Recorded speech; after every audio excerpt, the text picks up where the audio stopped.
गोटेगांव के कृषि उपज मंडी परिसर में आज स्वाधीनता संग्राम की अमर प्रतीक वीरांगना रानी अवंतीबाई लोधी की 195वीं जन्म जयंती गौरवमय समारोह के रूप में मनाई गई। इस ऐतिहासिक अवसर पर मुख्य अतिथि के रूप में उपस्थित कैबिनेट मंत्री प्रहलाद सिंह पटेल, जालम सिंह पटेल, लोधी लोधा लोध महासभा प्रदेश अध्यक्ष इंजीनियर सरदार सिंह पटेल, मणि नागेंद्र सिंह फाउंडेशन सचिव फलित सिंह पटेल, राष्ट्रीय उपाध्यक्ष लोधी समाज ने मंडी परिसर में रानी अवंतीबाई लोधी की भव्य प्रतिमा का अनावरण किया।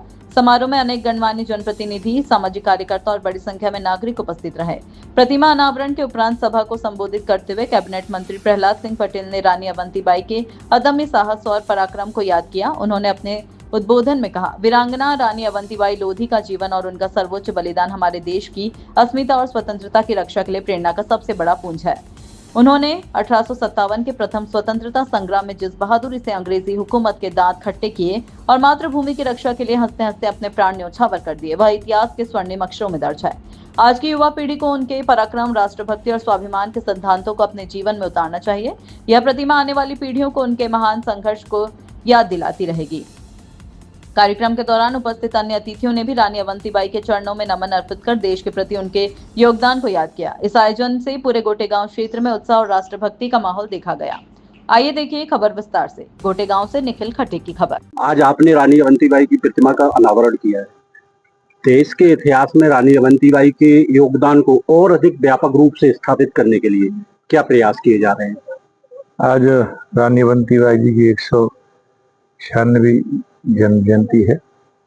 1831 में उनका जन्म हुआ था और रानी अवंतीबाई जी ने मात्र 27 वर्ष की आयु में वो बेटी बनी, रानी बनी और वीरांगना बन गई।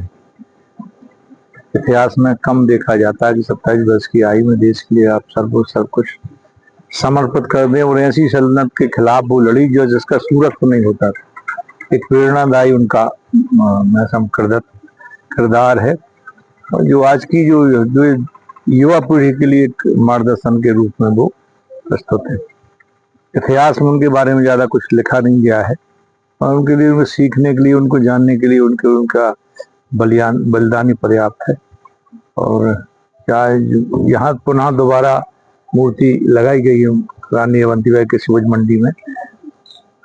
2005-06 में ये मूर्ति स्थापित की गई थी और घोड़ा पीछे से क्षतिग्रस्त हो गया था। ये सारी कमेटी ने फिर से निर्णय लिया कि फिर से क्षतिग्रस्त मूर्ति नहीं लगना चाहिए, पुनः इसकी स्थापित की गई। मेरी ओर से रानी के चरणों में मैं प्रणाम करता हूँ। जैसा कि आपने भी अभी कहा कि रानी अवंतीबाई को 1857 में उनका जो बलिदान हुआ, देश के यदि बात करें तो इतिहास में बाकायदा उनको जो स्थान मिलना चाहिए था, जो चीज मिलनी चाहिए थी, वो नहीं मिला। तो क्या किसी राज्य स्तर पे आप प्रयास करेंगे कि पाठ्यक्रम में या कोई खेलकूद प्रतिस्पर्धा उनके नाम से चले?